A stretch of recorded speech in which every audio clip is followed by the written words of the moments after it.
Hi, boys and girls. I'm going to pick up where we left off, where the dad is asking Lewis to make some sounds.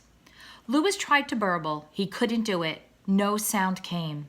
Well, said the cob, I guess it's no use. I guess you're dumb. When he heard the word dumb, Lewis felt like crying.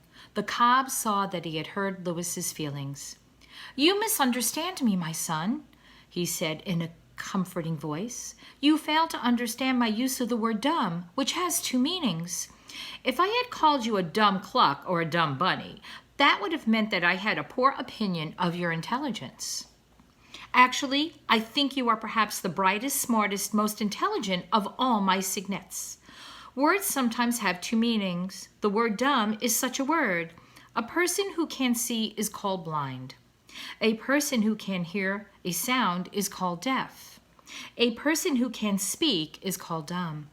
That simply means he can't say anything. Do you understand? Lewis nodded his head. He felt better, and he was grateful to his father for explaining that the word had two meanings, but he still felt awful and unhappy. Do not let an unnatural sadness settle over you, Lewis, said the cob. Swans must be cheerful, not sad, graceful, not awkward, brave, not cowardly. Remember that the world is full of youngsters who have some sort of things that they must overcome. You apparently have a speech defect. I am sure you will overcome it in time. There may even be some slight advantage at your age in not being able to say anything. It compels you to be a good listener. The world is full of talkers, but it is rare to find anyone who just listens.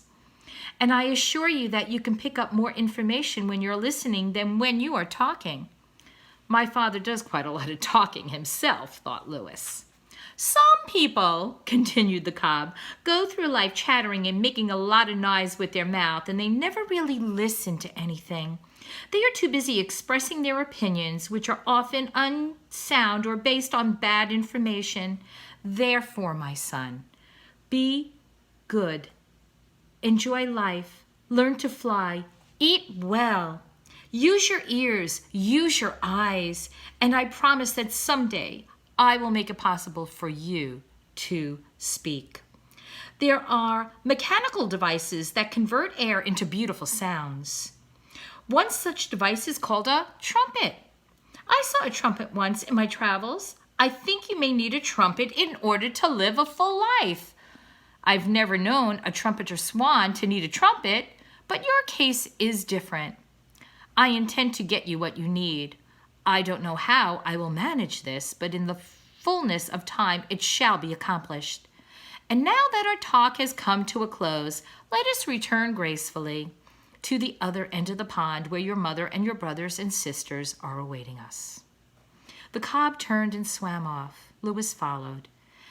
It had been an unhappy morning for him. He felt frightened at being different from his brothers and sisters. It scared him to be different. He couldn't understand why he had come into the world without having a voice. Everyone else seemed to have a voice. Why didn't he? Fate is cruel, he thought. Fate is cruel to me. Then he remembered that his father had promised to help. And soon he began to feel better. He joined the others, and everyone started playing water games, and Lewis joined in, dipping and splashing and diving and twisting. Lewis could splash water farther than any of the others, but he couldn't shout with happiness while he was doing it. To be able to shout while you are splashing water is half of the fun. And that is the conclusion of the chapter, Lewis.